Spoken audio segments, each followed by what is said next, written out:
श्री राम जय जय राम।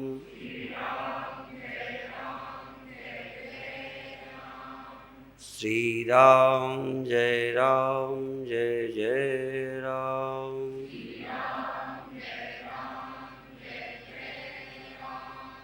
सच्चिदानंद भगवान की, सनातन धर्म की। गुरु जी, आप कहते हैं कि ध्यान में आकाश देखा, प्रकाश देखा, गुरुमूर्ति देखी, यह ज्ञान का विषय है, आत्मा नहीं। कृपया बताइए। तो ये आत्मा नहीं है, यही हम कहते हैं, क्योंकि आत्मा माने मैं, और जो देखा वो मैं नहीं। जिसे मैं देखता हूँ वो मैं नहीं हूँ, मैं उसको देखता हूँ। इसलिए जो देखा गया है वो मैं का रूप नहीं है, इसलिए वो आत्मा नहीं है। बाकी यदि कहो कि करना चाहिए कि नहीं, तो करो, उससे चित्त एकाग्र होगा, भटकाव कम होगा, उस दृश्य में प्रेम से देखने से सुखानुभूति होगी, तो हमारी कई चीज़ों की जो इच्छा रहती है उसकी पूर्ति होगी। पर आत्मज्ञान नहीं है, ये आत्मज्ञान में सहयोगी हो सकते हैं, इसलिए इसका खंडन नहीं है। दूसरा, क्या गुरुमूर्ति का ध्यान नहीं करना? ध्यान मूलम गुरु मूर्ति आज सुबह भी गाया गया था। तो गुरु मूर्ति का ध्यान कर सकते हो, जो आपके गुरु लगते हो। गुरु मूर्ति के भी अलग अर्थ हैं, पर जो आपको गुरु लगते हो उनका ध्यान करो, क्योंकि गुरु जो लगते हैं उनकी याद में, उनके ध्यान में आपके मन को पवित्रता मिलेगी, अच्छा लगेगा। अच्छा लगना आगे चलने में सहयोगी होता है। और यदि गुरु की मूर्ति में ध्यान करने में आपकी नींद चली जाए, आपको अच्छा लगे, तो ये बहुत अच्छी बात है और बधाई है। पर जो लोग ये पूछते हैं, जिन्होंने पूछा है वो नहीं, ऐसी बातें जो पूछते हैं उनका खुद भी कहो ध्यान लगता ही ना हो। गुरु मूर्ति के ध्यान में यदि चित्त लीन हो जाता है, या प्रकाश में या अन्य कोई अनुभव में, तो बहुत बड़ा चमत्कार है। आपका मन छोड़ने को ना करे, इतना मन लग जाए, ये अच्छी बात है। ब्रह्म ज्ञान नहीं है तो न सही, आत्मज्ञान नहीं है तो न सही। आत्मज्ञान तो आखिरी स्टेज है। ये तो हम नहीं कहते कि पहली स्टेज के काम छोड़ ही दो, इसलिए ये सब कर सकते हो। ध्यान में आत्मा का अनुभव हो रहा है, ऐसा पता लगने की पक्की निशानी क्या है?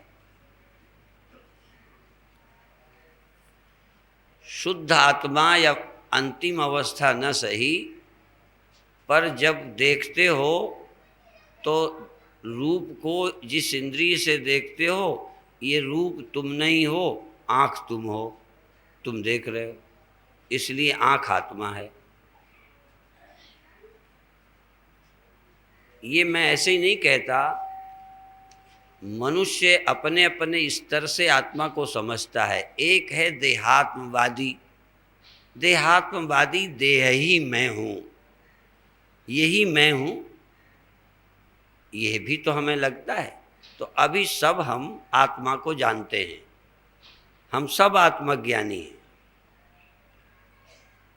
तुम इससे अलावा सबको, इस देह के अलावा सबको और कुछ समझते हो। पत्नी, बेटा, गाय, कुत्ता, मकान, चेला, गुरु तुमसे अलग है ना। तो जो तुम हो सो आत्मा है, जो तुम नहीं हो अनात्मा है। मेरी दृष्टि से तुम्हारे देह से अतिरिक्त जो कुछ है सब अनात्मा है। भैंस, कुत्ता, गाय, पत्नी, लड़का सब अनात्मा, तुम ये आत्मा हो। शुरुआत यहाँ से है कि तुम आत्मा हो, तुम ये नहीं हो। और भीतर जाओगे तो देह कब पता चला, जगत कब पता चला, जब इंद्रियां और मन थे। मन ना होता तो तुम देह ना होते। तुम पहले मन हो तब देह को मैं माना। सावधान हो जाओगे तो पता चलेगा इंद्रियात्मा, मैं देखता हूँ, मैं सुनता हूँ, मैं सूंघता हूँ, मैं छूता हूँ।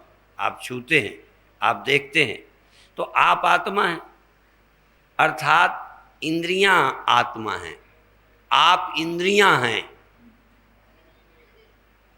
स्वयं आप खुद इंद्रियां हैं, इन्हीं से तुम देखते सुनते हो। भले तुम मेरी भी कहोगे पर फिर भी ये मैं भी है, ये मैं भी है, मेरी भी है। पर जिसे छोड़ सकते हो वो आत्मा नहीं है। जिसे देखते हो उसे छोड़ देते हो, छूट जाता है। शब्द, रूप, रस, गंध वो थोड़ी देर तुम्हारे संपर्क में आते हैं। इंद्रियां जब ये विषय आते हैं तब भी आपके साथ हैं। जब देखना सुनना छोड़कर और कहीं जाते हो और कुछ देखते हो और कुछ सुनते हो तब भी इंद्रियां आपके साथ होती हैं। आपके साथ होती हैं जैसे आप ही हो। लेकिन और गहराई से देखोगे तो इंद्रियां भी आत्मा नहीं है। देहात्म भाव, इंद्रियात्म भाव, मनसात्म भाव। मन मैं हूँ, मैं दुखी हूँ, मैं सुखी हूँ, मैं परेशान हूँ, तो मन में मैंपन है, इसलिए मन ही मैं हूँ। कभी कभी तुम मन होते हो तभी तो दुखी होते हो। शरीर एयर कंडीशन कमरे में पड़ा है, शरीर को कोई बुखार भी नहीं है, जुकाम भी नहीं है, खांसी भी नहीं है, पर आप किसी मन की चोट से दुखी हो तो तुम कहते हो मैं दुखी हूँ। तो ये क्यों नहीं कहते मैं बहुत आराम में हूँ? तन तो आराम में है। इसीलिए कई लोग कहते हैं कि हो आबो हवा ठंडी तो कश्मीर नहीं साहब, हो कलेजा जहाँ ठंडा कश्मीर उसे कहते हैं। तुमको आराम से घर पर रखा जाए और गाली दी जाए तो तुम सुखी हो कि दुखी हो? तो तन को तो रजाई दी है, तन को तो घर दिया है, यहाँ पर रोटी दी है, शिविर में रह रहे हो, थोड़ा अपमान कर दें तो अपमान तन का होता है कि मन का? अपमान की चोट तन में है या मन में? तो वो चोट तुम्हें अपने ऊपर लगती है कि दूसरे के ऊपर? इसका मतलब मन तुम हो। यदि मन तुम नहीं होते तो तुम परेशान नहीं होते। यद्यपि थोड़ा ध्यान दें, तुम्हारे बच्चे को हम गाली दें तो वो भी तुम्हारा है, इसलिए आपको अपमान लगता है। और कई को तुम खुद गाली देते हो, तब तुम्हें अपना अपमान क्यों नहीं लगता? तुमने कभी किसी का अपमान किया है या नहीं? तो उसके अपमान को तुमने अपना क्यों नहीं समझा? तुमने खुद किया, किसी ने किया तब तो अपने बेटे को किसी ने किया तो तुमने अपना समझ लिया। हमारे बेटे का अपमान भी मेरा अपमान है, पर जिसका तुमने किया वो इस देश का नागरिक नहीं है, तुम्हारा हिंदू नहीं है। किसी का अपमान करके तुम खुश होते हो क्योंकि वो तुम्हारा नहीं है। जो तुमसे जुड़ा है वो तुम्हारा है। तुम और तुम्हारा, तुमसे जुड़ा है तो तुम्हारा है, और एक तुम खुद ही हो। तो लड़का तुम्हारा है, पत्नी तुम्हारी है, यहाँ तक कुत्ता तुम्हारा है। कई कुत्ते तुम्हारे हैं और कई आदमी होकर भी तुम्हारे नहीं है। चाहे कुत्ता ज्यादा मनुष्य से मेल खाता है कि मनुष्य? तुम्हारी बिरादरी का कुत्ता है कि तुम्हारी बिरादरी का मनुष्य है? तब तुम्हारे कुत्ता तुम्हारी बिरादरी से भी, मनुष्य जाति के हम हैं, मनुष्य जाति का अपमान सबको अपमान लगना चाहिए। मनुष्य जाति का अपमान हमें अपना अपमान लगना चाहिए, परंतु मनुष्य जाति का होते हुए चूंकि वो हमारी समाज का नहीं, हमारे धर्म का नहीं है, और कुत्ता तो किसी धर्म का होता नहीं है। मुसलमान कह सकता है मैं हिंदू नहीं हूँ, ईसाई कह सकता है मैं हिंदू नहीं हूँ, बनिया कह सकता है मैं ब्राह्मण नहीं हूँ, गृहस्थ कह सकता है मैं साधु नहीं हूँ। इसलिए साधु गृहस्थ का अपमान कर सकता है, मनुष्य मुसलमान का कर सकता है, मुसलमान हिंदू का कर सकता है। पर चूंकि हमारा कुत्ता, अब कल हमारा वो तुम्हारा कुत्ता भी हो जाएगा। कुत्ता को अपना बनाना आसान है क्योंकि वो किसी मजहब का नहीं है।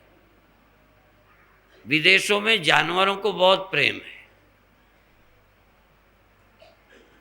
विशेष करके कुत्तों से, हिरणों से, जानवरों से बहुत प्रेम करते हैं। अमेरिका में रोडों पर लिखा है यहाँ से डियर क्रॉस करते हैं, चित्र बना देते हैं हिरन का कि ट्रक चलाने वाले, गाड़ी चलाने वाले रात में सावधान रहें, मर न जाए। अपने यहाँ तो रोड में रोज कुत्ते मारते ही रहते। भारत में कुत्ता मर जाए ड्राइवरों को माफ है, और कोई नहीं मरने पाए। कुत्ता मर जाए तो मर जाए। फिर भी हमारे कुत्ते को कोई अपमानजनक बात कह दे, डंडा मार दे, तो हम अपना अपमान समझते हैं। किसी थानेदार के, मिनिस्टर के कुत्ते को डांट के मार के देखना, पता चल जाए। कुत्ता भले मिनिस्टर का ना हो, लेकिन मिनिस्टर का कुत्ता है। कुत्ता मिनिस्टर को अपना कुछ नहीं समझता। कुत्ता नहीं समझता कि मैं फला का हूँ, यद्यपि कुत्ते वफादार होते हैं। पर और जानवर को ले लो, कोई जानवर तुम्हारा नहीं है, पर हम जानवर को अपना समझते हैं। चलो और मोटा उदाहरण देते हैं। कोई मकान ने नहीं कहा कि तुम मेरे मालिक हो, पर मान न मान मैं तेरा मेहमान। तुम मकान के मालिक बने हो, इसलिए मकान गिरा दे तो तुम्हें दुख होगा कि मेरा मकान। पर जो मेरा कहता है वही मैं है। तो कभी मकान मेरा है तो तन मैं हूँ, तन मेरा है तो इंद्रियां मैं हूँ, इंद्रियां मेरी हैं तो मन मैं हूँ, और मन मेरा है तो बुद्धि मैं हूँ, बुद्धि मेरी है तो अहंकार मैं हूँ। और अहंकार जिसका है, उस अहंकार के सब हैं, अहंकार किसी का नहीं। ये देखो गजब है। अहंकार किसी का होना ही नहीं चाहता, अहंकार तो सबको अपना बनाता है।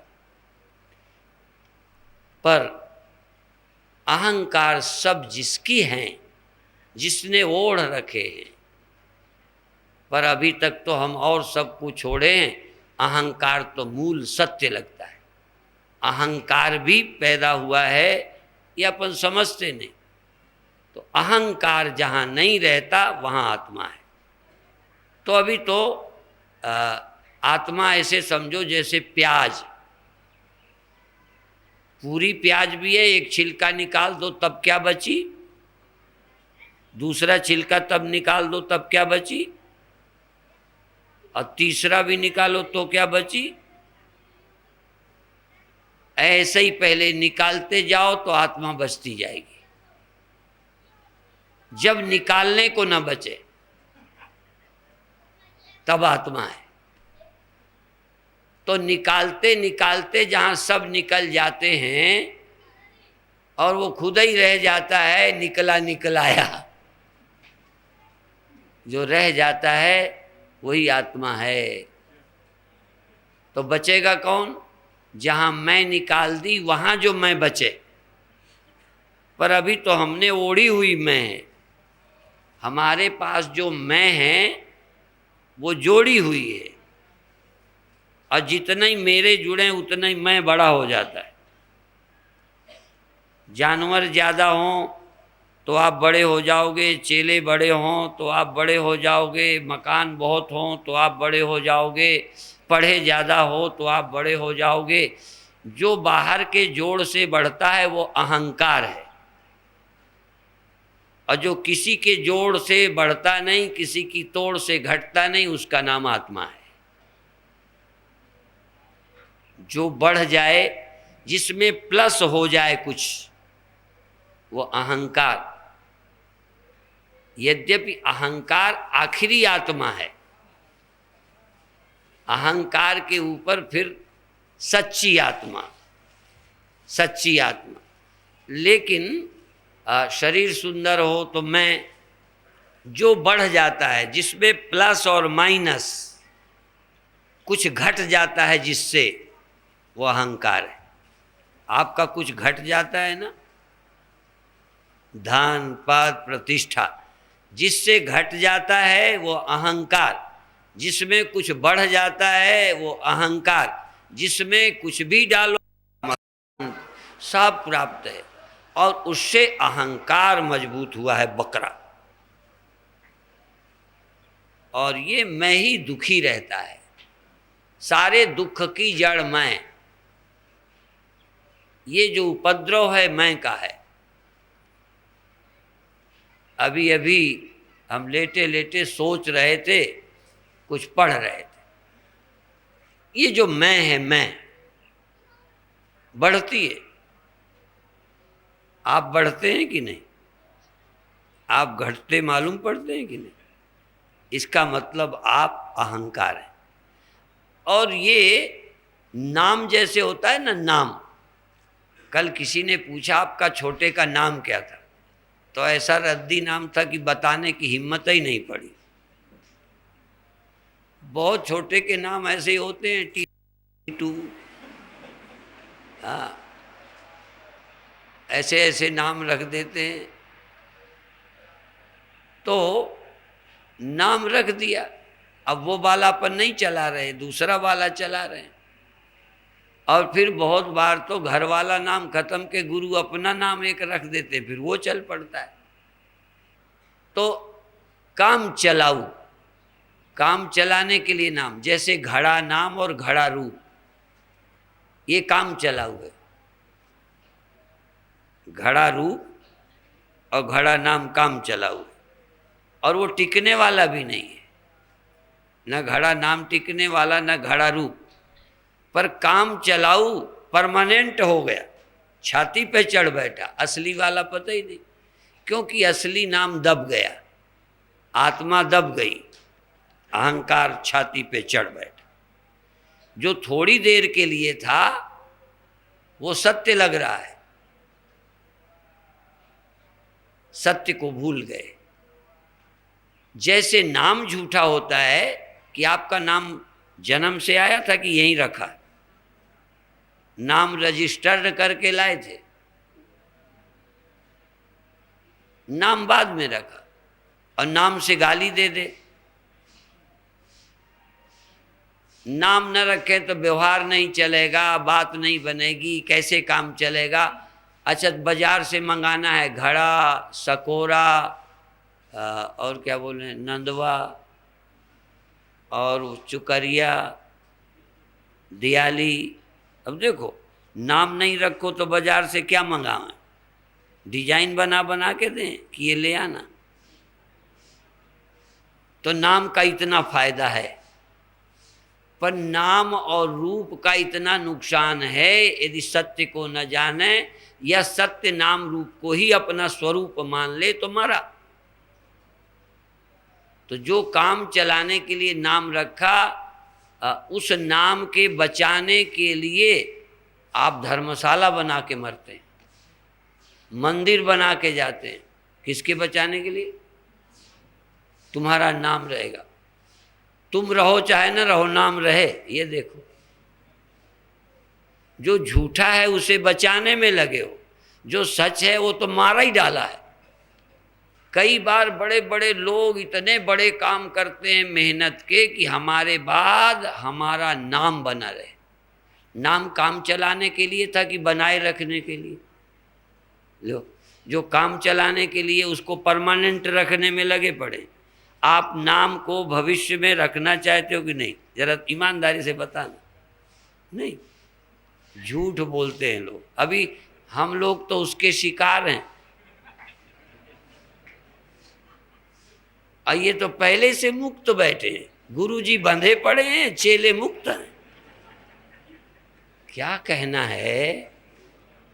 आप तो नाम चाहते ही नहीं।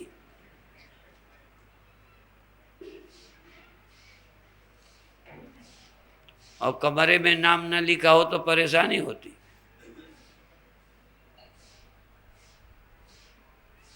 जो नाम काम चलाने के लिए, बुलाने के लिए, सुविधा के लिए रखा था, उसको तो आप मर जाने के बाद भी बनाए रखना चाहते हैं।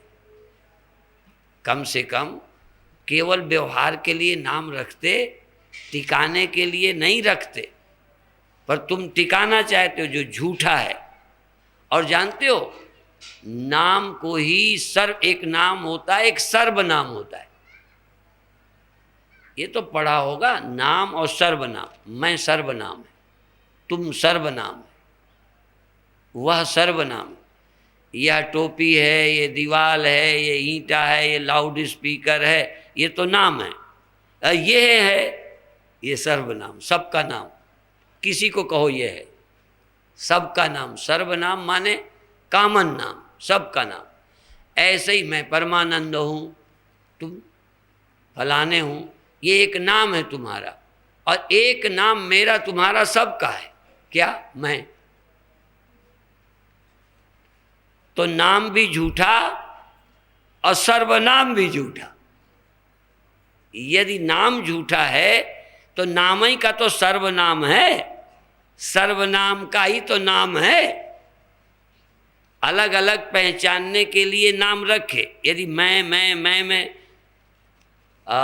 खैर कई बार तो आवाज़ से पहचान जाते हैं। हमने कहा कौन? कह मैं हूँ। फोन में पूछा कौन? मैं हूँ। अभी अभी हमने अमृतसर फोन मिलाया, कहना आप जानते तो हैं मैं हूँ। मैंने कहा वाह। कई बार हमसे फोन पूछते आप कौन? मैंने कहा आप कौन? आप बताते क्यों नहीं? मैंने कहा मैं स्वामी परमानंद। हाँ, पहले तो इतना जोर से बोले, सर्वनाम से नहीं पहचान पाए। मैं तो कहते स्वामी जी माफ़ करो, हमने गुस्सा होकर बोला। मैंने कहा सर्वनाम से तो आपने दुर्व्यवहार किया, नाम से एकदम। और देखो, सर्वनाम से भी दुर्व्यवहार, नाम से भी दुर्व्यवहार, आत्मा से कौन दुर्व्यवहार करेगा? तुम कौन हो? नाम हो या सर्वनाम हो? ये नाम सर्वनाम से, क्योंकि नाम और सर्वनाम जैसे नाम व्यवहार के लिए है, ऐसे ही मैं भी व्यवहार के लिए। तुम, वह, मैं, ये भी व्यवहार के लिए रखे हैं, नहीं हैं? तो इन नामों को ज़्यादा महत्व दे दिया, नाम को और सर्वनाम को, और आत्मा गवा दी। तो आत्मा क्या है? आत्मा का दर्शन कैसे होता है? जो जो तुमने अपने में जोड़ लिया है, जिसको तुम देखते हो वो तो है ही नहीं, जिसको तुम मैं समझ रहे हो, जिसको तुम छोड़ देते हो। नींद में इसे छोड़ दिया था, आंखें भी छोड़ दी थी, देखना छोड़ दिया था। ये हैं तो तुमसे जुड़ जाते हैं। जैसे मिट्टी में घड़ा जोड़ दिया, लाके नहीं जोड़ा, फिर भी जोड़ दिया और घड़ा निकाल दिया, गया। मिट्टी में घड़ा आ भी जाता है और चला भी जाता है। इसलिए परमानेंट घड़ा नहीं है, टेम्परेरी है। परमानेंट कौन है? मिट्टी। आँख परमानेंट नहीं है, कान परमानेंट नहीं है, मन भी तुम्हारा परमानेंट। इसलिए ये तुम्हारे स्व नहीं है, तुम्हारे तो हैं, तुम ही हो, पर ये टेम्परेरी तुम हो, तुम परमानेंट नहीं हो। ये परमानेंट तुम आंखें नहीं हो, परमानेंट तुम कान नहीं हो, परमानेंट तुम देह नहीं हो, परमानेंट तुम मन नहीं हो, सदा तुम बुद्धि नहीं हो, सदा तुम मैं भी नहीं हो। नींद में कहाँ गए? तो मर गए थे क्या? जो कभी नहीं पैदा होता, कभी नहीं मरता, उसका नाम आत्मा है। तुम और तो छोड़ो, जो देखते हो, जो तुम्हारे साथ रहकर छोड़ जाता है। लहर पानी में रहकर मिट जाती है, बुलबुला मिट जाता है, मिट्टी में ढेले बनते मिट जाते हैं। इसलिए वह मिट्टी नहीं है जो नहीं रहे, जो रहे वो है। तो जो जो नहीं रहता वो मैं नहीं हूँ, परंतु अभी बहुत कुछ मैंने जोड़ लिया है और जोड़ जोड़ के मैं बड़ा बन गया, जोड़ जोड़ के बन गया। तो सब छोड़ छोड़ के मैं मिटा दो। मैं के मिटने में जो बच जाता है उसी का नाम आत्मा है। इसलिए आत्मा का दर्शन नहीं होगा। अभी तो इंद्रियों से दर्शन होता है, इंद्रियों का भी दर्शन होता है, मन से दर्शन होता है, मन का भी दर्शन होता है, पता चलता है। मतलब तुम देखने की बात कहते हो, जो जानने में आ जाता है, देखने में छोड़ो, सुनने में छोड़ो, जो मिलता है छोड़ो। ये मन भी जो कुछ देर रहकर खो जाता है, ये भी तुम नहीं हो। तुम कौन हो? ढूंढने की जरूरत ही नहीं। न जाने हम कौन है तब भी हैं नहीं, चाहे कुछ माने तब भी हैं। बस ये चाहे जो कुछ मानकर जिंदा रहना, यही मौत है अपनी। और आत्मा की असलियत को न जानना, यही जन्म मरण है। नहीं तो बस मानता हम तो हैं, लोग जानते ही तो हैं कि हम हैं। आप सब जानते हैं कि हम हैं, पर क्या जानते हो? आदमी हैं, क्या जानते हो? इंद्रियां हैं, अंधे हैं नहीं हैं, आँख वाले हैं, सुनने वाले हैं, कान वाले हैं, नाक वाले हैं, चमड़ी वाले हैं, मन वाले हैं, बुद्धि वाले हैं, धन वाले हैं, परिवार वाले हैं, हम हैं। पर क्या हो? ये सब कहीं की ईंट, कहीं का रोड़ा, भानुमती ने कुलमा जोड़ा। कहीं का कुछ लेकर मैं बना रखा है, भानुमती का पिटारा। दुनिया का कचरा कबाड़ इकट्ठा करके मैं बन के बैठ गया। और गर्भ से, नारी का गर्भ करो, नर का गर्भ करो, हिंदू का गर्भ करो, इस्लाम का गर्भ करो, ईसाइयत पर गर्भ करो, सब पर गर्भ करो, पर आत्मा को मार डालो, आत्मा की हत्या करो। और कुछ बनना आत्मा की हत्या है। एक्सीडेंट हुआ, गले में फांसी लगा के मरे, लोग इसको आत्महत्या कहते हैं। देखो, जहर खा के मरे, इसको लोग आत्महत्या कहते हैं। ग्रंथ किसे आत्महत्या कहते? तुमने अपने को न जानकर किसी को मैं मान लिया जो नहीं रहने वाला है। नहीं रहने वाले को, जो क्षण भर का है, थोड़ी देर के लिए घड़ा बना है, नहीं रहने वाला, उसे मैं कह लिया। और न रहने वाले को मैं तुमने जाना, समझो तुमने अपनी हत्या का इंतजाम कर लिया। अभी मरे नहीं हो, पर मरोगे ना। तुम मरने वाले अपने को बना बैठे ना, मरने की योजना हो गई, तुम आदमी हो गए कि मरे। तुम इंद्रिया हुए कि अंधे हुए, बहरे हुए, मन हुए कि सुखी दुखी हुए, बुद्धि हुए कि ज्ञानी अज्ञानी हुए, और तुम अहंकार हुए कि कितना बढ़ो, कितना बड़े हो जाओ, सीमित हुए। अहंकार असीम नहीं होता, कितना भी बड़ा हो जाए। अच्छा ये बताओ, घड़ा कितना बड़ा हो जाए, घड़ा बढ़ता जाए बढ़ता जाए बढ़ता जाए तो सब कुछ हो जाए। कोई को एक उदाहरण भर दो, कोई तरीका बताओ कि कोई सब कुछ हो जाए। अच्छा, स्त्री कितनी बड़ी हो जाए, कितनी बड़ी हो जाए कि पुरुष हो जाए? अच्छा लो, स्त्री पुरुष भी हो जाए, घोड़ा भी हो जाए, गधा भी हो जाए, ऊंट भी हो जाए, सब कुछ हो जाए। सब कुछ होने का क्या करो कि सब कुछ तुम हो जाओ? करके दिखाओ कोई, करके। तुम बनाने वाले हो, तुम एक चीज को सब बना दो, और तुम किसी भी व्यक्ति को, वस्तु को सब बनाकर दिखा दो।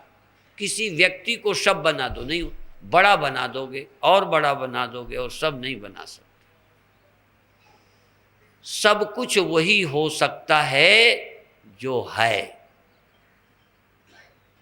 जो है, बस है ही सब कुछ होता है। एक साथ सब कुछ होने की कला,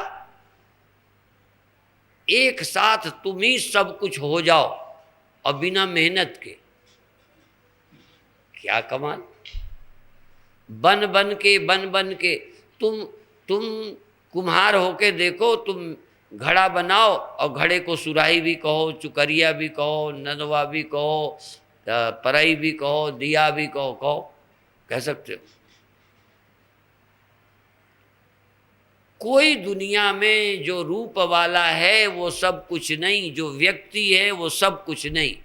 सब कुछ तो वही है जो व्यक्ति नहीं है, वो सब कुछ है। वो फिर व्यक्ति भी है, जो वो है वो व्यक्ति भी है, समष्टि भी है, सब कुछ है। वो जन्मता भी है, मरता भी है, वह सब कुछ है, सब कुछ। और तुम सब कुछ हो, क्यों नहीं हो? कारण बताओ। सब कुछ इसलिए नहीं कि तुम व्यक्ति हो। अब ये हो तो सब कैसे हो? मैं मनुष्य हूं तो गधा हूं क्या? मैं मनुष्य हूं तो कुत्ता हूं क्या? मैं मनुष्य हूं तो भैंस हूं क्या? सांप हूं क्या? मैं मनुष्य हूं, पेड़ हूं क्या? नहीं। एक एक बनते ही, एक से आइडेंटिटी होते ही, तादाद में होते हुए सब छूट गया। पहले सब नहीं हो सकते। सीधा डायरेक्ट कोई साधन नहीं कि तुम सब हो जाओ। पहले तुम मिटो, जो बन बैठे हो मिट जाओ, और मिटकर वो रह जाए जो है, और वहां पहुंचकर देखोगे तो लगेगा हम ही सब कुछ है। बिना देहाभिमान छोड़े, बिना इंद्रियाभिमान छोड़े, बिना बुद्धि और अहंकार छोड़े तुम आत्मा या ब्रह्म नहीं हो सकते। और आत्मा और ब्रह्म नहीं हो सकते तो सब तुम ही हो, ये नहीं संभव है। और ये केवल ज्ञान से संभव है, मेहनत से नहीं। कर्म तुमको सब कुछ नहीं बना सकता, इसलिए कर्म मार्ग को कृपण कहा है। कृपण, कितनी मेहनत करो सब कुछ नहीं हो सकते। अमीर हो जाओगे तो गरीब नहीं हो, राजा बन जाओगे तो प्रजा नहीं हो, स्त्री बन जाओगे तो पुरुष नहीं हो, पुरुष बन जाओगे तो स्त्री नहीं हो। एक ही होगे तो एक ही होगे। कर्म का फल है व्यक्ति बना देता है, और ज्ञान का फल है सब कुछ कर देता है। पर ये तुम्हें लगेगा कल्पना है। माने कर्म से जो बने हैं वो सच्चा है, जो घड़ा बनाया गया वो सच्चा, जो बिना बने है वो झूठ है।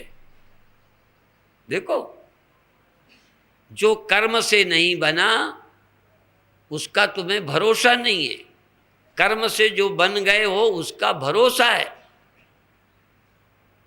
जो तुम कर्म के फलस्वरूप तुम बनाए गए हो, रचे गए हो, रच गए हो, रच लिया है, बन गए हो, बनाया है, इरादे किए थे, बनाया, बस यही तुम्हारे लिए सत्य है। और बिना बने तुम कुछ हो, बिना किए कुछ तुम हो, इस सच्चाई को तुम समझ नहीं पा रहे। और जिस दिन तुम बिना बनाए बिना कुछ किए हो, बिना जन्मे कुछ तुम हो, सब लोग जन्मे हैं तब, तुम ही नहीं, पेड़ भी जन्मा है, मकान भी जन्मा है, घड़ा भी जन्मा है, सब कुछ जन्मा है, सब कुछ जन्मा है तो है, पर एक चीज बिना जन्मे है। बिना जन्मे कुछ, लोग कहेंगे बिना जन्मे हो ही कोई नहीं सकता। जब हम कहते हैं भगवान से सब हुआ, कहें भगवान किससे हुआ है? सब पैदा हुए, कहें भगवान किससे पैदा हुआ? इसीलिए तुम पैदा हुए कोई भगवान समझ रहे हो, पैदा हुए को भगवान समझते हो, भगवान पैदा ही नहीं हुआ। और जिस दिन तुम ये जान जाओगे कि हम पैदा नहीं हुए हैं, हम नहीं पैदा हुए, उस दिन तुम मरोगे भी नहीं। और जिस दिन तुम न पैदा हुए न मरोगे, उस दिन तुम ये भी जान जाओगे हम ही ब्रह्म हैं। और जो ये नहीं जानता, चाहे कितना तगड़ा हो, ब्रह्म नहीं है। यदि राम भी ताकत के बल से होते ना, तो हम उन्हें भी ब्रह्म नहीं माने। कोई भी पैदा हुआ ब्रह्म नहीं है, कोई ताकत के बल से ब्रह्म नहीं है, कोई आकार के बल से ब्रह्म नहीं है, जन्मा हुआ कोई ब्रह्म नहीं है। ब्रह्म तो जन्म मरण रहित है। चूंकि जन्म मरण रहित में ही सब होता रहता है, उसके लिए सब ब्रह्म है, उसके लिए सब ब्रह्म है, उसके सिवा कुछ नहीं है। पर हमारे लिए ये सब कुछ है, वो नहीं है। जेहि जाने जग जाए हेराई, हेराई का मतलब तुम समझते हो चला जाए, खत्म हो जाए। जिसके जान लेने पर घड़े भी मिट्टी लगने लगे, मकान भी मिट्टी दिखने लगे, सब मिट्टी लगने लगे ढेले, समझो तुम जान गए उसे। जिसके जानने से सब मिट्टी लगे, मिट्टी से अलग कुछ न लगे, सब बनावटी लगे। जिसके जानने से सब स्वप्न लगे, सब खेल लगे, सब सृष्टि उसके अलावा कुछ नहीं लगे, बस यही गायब होना है, बाकी कहीं चली जाए, मिट जाए। कोई मिट जाए, इसका नाम संसार मिट जाए। घड़े मिट जाए तभी मिट्टी होती है, घड़ा रहते मिट्टी नहीं होती। हाँ, फिर क्या होती? घड़े की शकल रहते सकल मिट्टी होने में बाधा है क्या? आपको आप देह मानकर आप केवल देह हैं, बस ये गड़बड़ है। आप देह नहीं है, पहले जाने, प्रक्रिया यही है। सीधा तुम नहीं हो सकते ब्रह्म, सीधा तुम सब मैं हूं नहीं कह सकते। सब मैं हूं, अच्छा गोविंद को तो हम कहते सब गोविंद है, सब गोविंद है, गोविंद बिन नहीं कोई। और गोविंद ने क्या कहा था? सब मैं हूं, सब भी मैं हूं। ये तो बाद में हम लोगों ने कह दिया सब गोविंद है, सबसे पहले तो गोविंद ने ही कहा था मैं ही सब हूं, मेरे से अलावा कुछ नहीं है। मत्ता परतरम नान्यत् किंचिदस्ति धनंजय, सूत्रे मणिगण आयु। सब मैं हूं, सब मैं हूं, ये किसने कहा होगा? मैंने कल संकेत किया था कि गीता में बोलते हैं श्री भगवान उवाच, क्यों कृष्ण उवाच क्यों नहीं कह दिया?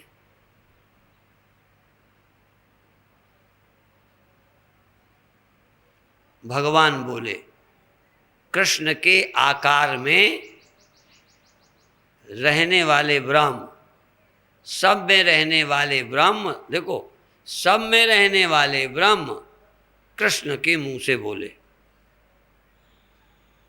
सब में रहने वाला ब्रह्म किसके द्वारा बोला? किसी ज्ञानी के मुंह से बोला। सब में रहने वाला परमात्मा सब में है, ये किसी अज्ञानी ने बोला? अज्ञानी ने सुनकर टेप रिकॉर्डर की तरह बोला होगा। ये बात तो टेप रिकॉर्डर भी बोल देगा। टेप रिकॉर्डर को ये सब पता होगा ना। टेप रिकॉर्डर को तो टेप रिकॉर्डर होने का भी पता नहीं होगा, बोल रहा हूं ये भी पता नहीं होगा। तो सब में गोविंद है, तो किसी ने उस सत्य को गोविंद नाम देकर कहा सब में गोविंद है, सब में परमात्मा। और इतना जो जानता होगा वो परमात्मा नहीं होगा। जो ये जानता है सब में मिट्टी है, वो जानने वाला जो बोल रहा है सब में मिट्टी है, वो कौन होगा?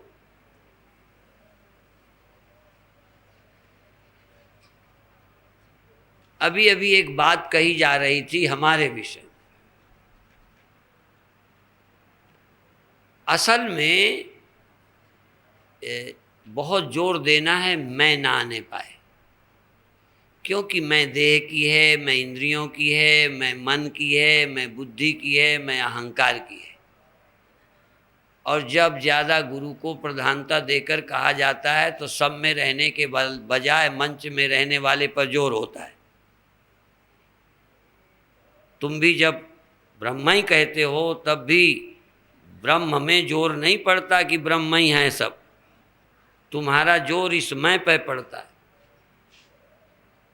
और जो सीमित है, जो यहाँ है, वो ब्रह्म नहीं हो सकता।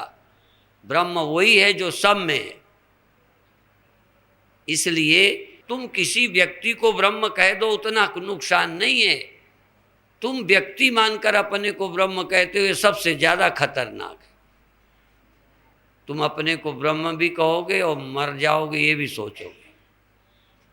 जैसे कोई घड़ा मिट्टी भी कहे और मर जाने की चिंता भी करे। इसका मतलब घड़े को मुख्य मानकर मिट्टी कहा, घड़े को कल्पित बना के नहीं कहा। घड़े की मुख्यता से, मुख्य समानाधिकरण से, देहाभिमान परिच्छिन्न अहंकार से जब कहोगे मैं ब्रह्म हूँ तो फिर लगेगा फिर सो क्यों जाता हूँ, फिर सब जगह क्यों नहीं हूँ, फिर सब जगह की क्यों नहीं जानता हूँ। ये मैं को ब्रह्म कहते ही खतरे में पड़ जाओगे।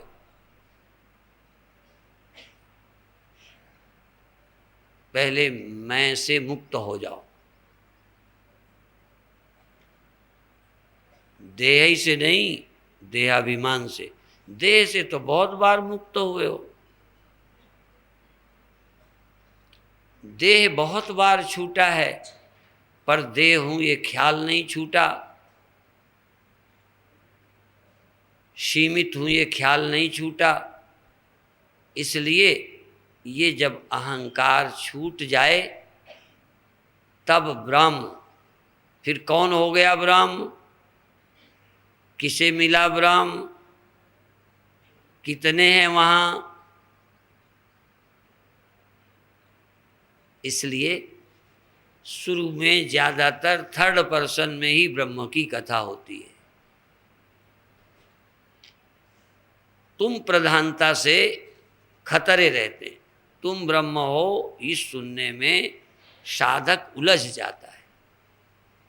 कहना तो पड़ेगा पर फिर भी सोच समझकर, सावधान होकर। तुम में देह धर्म आता है, तुम में इंद्रियों का धर्म है, तुम में मन का धर्म है, तुम में अहंकार है, तुम में ब्रह्मता मालूम नहीं पड़ती है। और इसीलिए कहने में हिचक भी है, कहने के बाद संशय भी है, कहने के बाद समस्या भी बनी है। पर तुम ब्रह्म हो तो समस्या कोई नहीं। तुम यदि ब्रह्म हो, जैसे हम घड़े को कहें कि तुम, देखो जरा सुनता, तुम मिट्टी हो, घड़ा नहीं मिट्टी हो। घड़ा नहीं का, घड़े का निषेध, तब मिट्टी। तुम माने घड़े की मुख्यता से तुम मिट्टी हो नहीं, बल्कि घड़े की मुख्यता को खत्म करो, फिर ये सुनो कि तुम मिट्टी हो। और तब उसे मिट्टी कहने में या सोचने में इंकार भी नहीं हो सकता।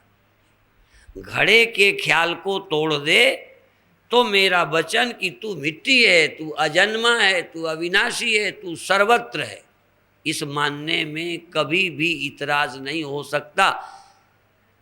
इतराज होगा, ईमानदार घड़ा इतराज करेगा जब घड़े का अभिमान नहीं जाएगा, ईमानदार घड़ा। और बेईमान घड़ा अकड़ से कहेगा तुम क्या मुझे समझते हो, मैं बड़ा ही नहीं हूं, श्रेष्ठ ही नहीं हूं, सुंदर ही नहीं हूं, मैं ही मिट्टी हूं, तुम क्या समझते। बैरोचन इसका सबूत है। वो भी ब्रह्म विद्या सुनने गया था, तभी एक बात आज सुन रहे थे, विनम्रता। एक विनम्रता है व्यवहारिक विनम्रता, नीवापना, प्रारंभिक विनम्रता। यहां से शुरू करो, क्योंकि शुरू नहीं करोगे तो पहुंचोगे नहीं। इसलिए ये अच्छी बात है पर पूरी नहीं है। मैं ही न हो, ब्रह्म के सिवा आप ही न हो, ब्रह्म हो। अब ब्रह्म के सिवा आप नहीं है तो विनम्र क्या है और अहंकार क्या है, दोनों बराबर, वहाँ कोई फर्क नहीं है। जब तक मैं है तब तक विनम्रता, जब तक मैं है तब तक क्षमा। हम भी सुन रहे थे, बहुत अच्छा लग रहा था। क्षमा मांगना कितना कठिन है, और मंगवाने से मांग भी ले तब भी अंदर रहता है। बिना मांगे क्षमा, मंगवाना भी क्षमा, उससे मंगवाना भी अहंकार है कि तुम क्षमा मांगो हमसे। इसीलिए जब क्षमा मंगवाना हम चाहते हैं तो उसके अहंकार को तोड़ नहीं रहे, अपने अहंकार को पुष्ट कर रहे हैं। वो कहे भी कि मुझे क्षमा कर, नहीं नहीं, गलती क्या है, किस बात की क्षमा, क्यों क्षमा, क्या है, किसका अपमान, कौन सी बात। खैर ये अंदर का मामला है, ये स्वेटर बुनने से जरा झीना विषय है। गेहूं चना मटर अलग अलग कंकड़ बिनने से भी झीना विषय है।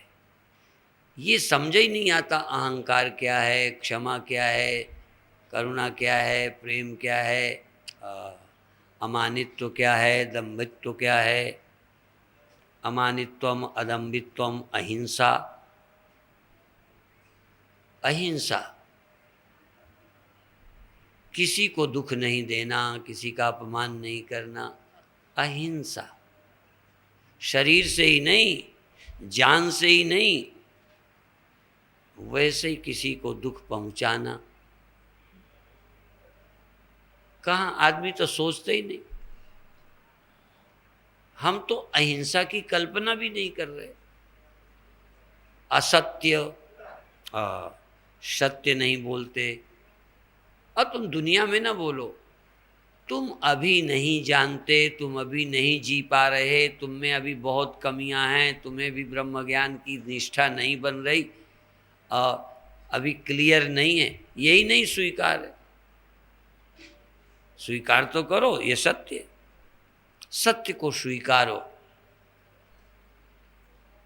अभी हम बुद्धि के तल से भी क्लियर नहीं हो रहे, अभी हम इस मैं मेरे के जाल में ही फंसे हुए हैं, ये भी सत्य है। अभी हम ब्रह्म हैं ये सत्य नहीं है, ये अभी श्रवण है। सत्य तो ये है कि अभी हम व्यक्ति हैं, और जब व्यक्ति हो तो व्यक्ति के सामने विनम्रता का व्यवहार करो। तुम व्यक्ति हो, ब्रह्म हो तब करना क्या है, क्योंकि ये जो लक्षण हैं साधक के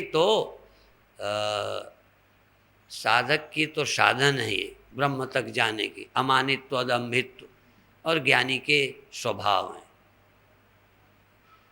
साधक की विनम्रता साधन है और ज्ञानी की विनम्रता स्वभाव है।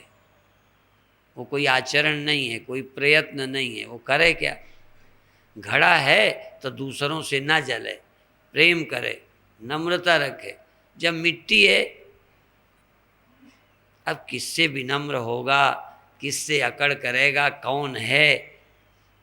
वो तो फिर कुछ करना नहीं पड़ेगा। पर ये बहुत बाद की बात है।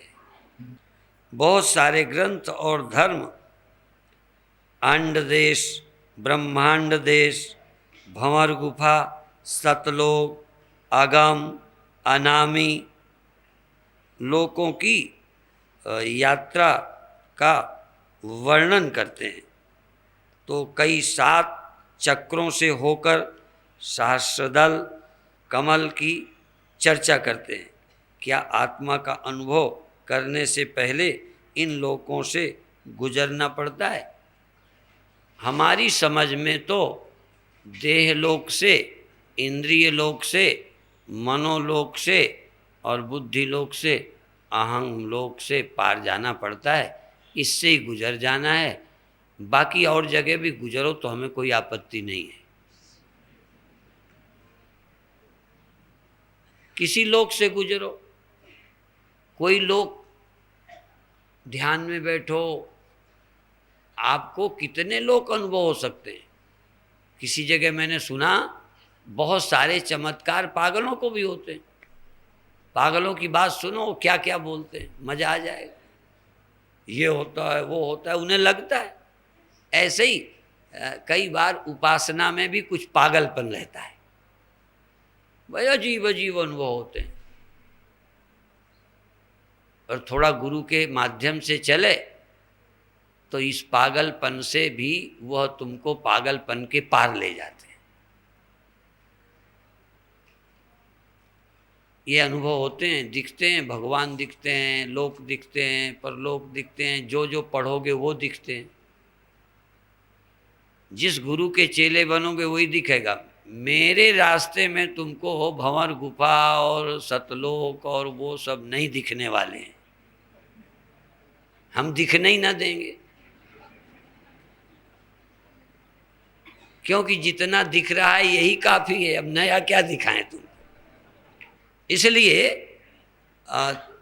हमारे यहाँ तो दृश्य देखने का, मनोराज्य में जाने का कोई लक्ष्य नहीं है। पर कभी कभी रास्ते में ये पड़ जाते हैं। जब भी स्थूल लोक से जाओगे सूक्ष्म लोक में, मनोलोक में, तो जाने क्या क्या दिख सकता है। इन लोकों से बचाने के लिए कई लोग कहते हैं भाई तुम नाम लो और कुछ सोचो ही मत, जिससे आपका मन बहुत जगह जा ही ना पाए। कल्पना लोक से नाम जप में जाओ। जिनके मन को छुट्टा कर दिया जाता है वो किसी लोक में चला जाए। छुट्टा जानवर कहीं चला जाए, किसी के खेत में। ये छुट्टा मन आंख बंद करेगा तो कहीं कुछ हो जाएगा, कहीं कुछ हो जाएगा, कहीं कुछ हो जाएगा। यदि विधि से जाएगा तो जो जो गुरु दिखाएगा वही दिखेगा। जो गुरु नहीं दिखाएगा एक आध संस्कार बसात दिख जाएगा। पर हम लोगों का मार्ग है गो गोचर, जहाँ लग मन जाई सो सब माया जानो भाई।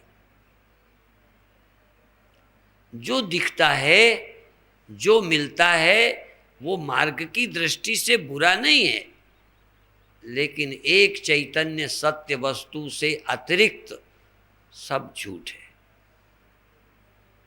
अब किसी को विष्णु मिलेंगे, किसी को राम मिलेंगे, किसी को कृष्ण मिलेंगे, और सत्य कितने हैं?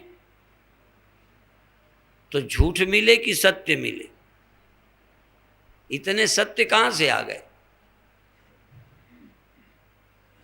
तुम्हें विष्णु मिलेंगे, किसी को राम मिलेंगे, किसी को कृष्ण मिलेंगे, तो ये और किसी समय इस नाम के व्यक्ति हुए। मान लो आज मैं हुआ, मेरा एक देह है, मेरा एक फोटो है, तो मेरे भी दर्शन तुम्हें हो सकते हैं। परंतु जिसके दर्शन हुए, चलो ध्यान में हुए, प्रत्यक्ष हुए, तो जिसके दर्शन हो रहे हैं वैसे ही दर्शन होने बंद हो जाएंगे, नहीं रहेगा। पर तुम्हारे प्रेम के लिए, तुम्हारी श्रद्धा के लिए, तुम्हारे ध्यान के लिए सहयोगी है। और ध्यान में दिखने लग गए तो तुम और अच्छे, क्योंकि यहाँ तो मजबूर हो, चाहे श्रद्धा हो चाहे ना हो, दिख ही रहे। पर ध्यान में यदि तुमको दिखते हैं तो इतना चमत्कार हुआ, तुम्हारा इतना प्रेम है, तुम्हारी इतनी एकाग्रता है कि ध्यान में तुम्हें दर्शन हुआ प्रत्यक्ष। मन तुम्हारा इतना एकाग्र हुआ, इतना तन्मय हुआ कि दिखने लगे। बहुत अच्छा। और यदि मेरी दृष्टि से कहो तो दिख जाए तो बधाई, क्योंकि न दिखने तक ले जाना आसान हो जाएगा। इस जगत, इस स्थूल से अतिरिक्त यदि आपको कुछ दिखने लग जाए, नाद सुनाई देने लगे, प्रकाश दिखने लगे, कोई लोक मालूम पड़ने लगे, कोई ले जाने वाला मिले, वहाँ बातचीत हो जावे, कोई नाद और भी सब कुछ होता जाए, कुंडलनी जग जाए, जो भी है वो बहुत अच्छा है। क्योंकि आम लोगों को एकदम छलांग लगाना कठिन भी है। इसलिए दृश्य लोक से, दृश्य जगत से अदृश्य में जाने के पहले बीच में सूक्ष्म दृश्य मिलते हैं। जैसे तुम नींद में जाते हो तो रास्ते में स्वप्ने मिलते हैं। सीधा गहरी नींद क्यों नहीं आई? स्वप्नों में क्यों दुनिया मिलती है? तो जब स्वप्नों में मिल सकती है तो उपासक को भी कई चीजें मिल सकती हैं, पर हमारा जोर उनके मिलाने में नहीं है।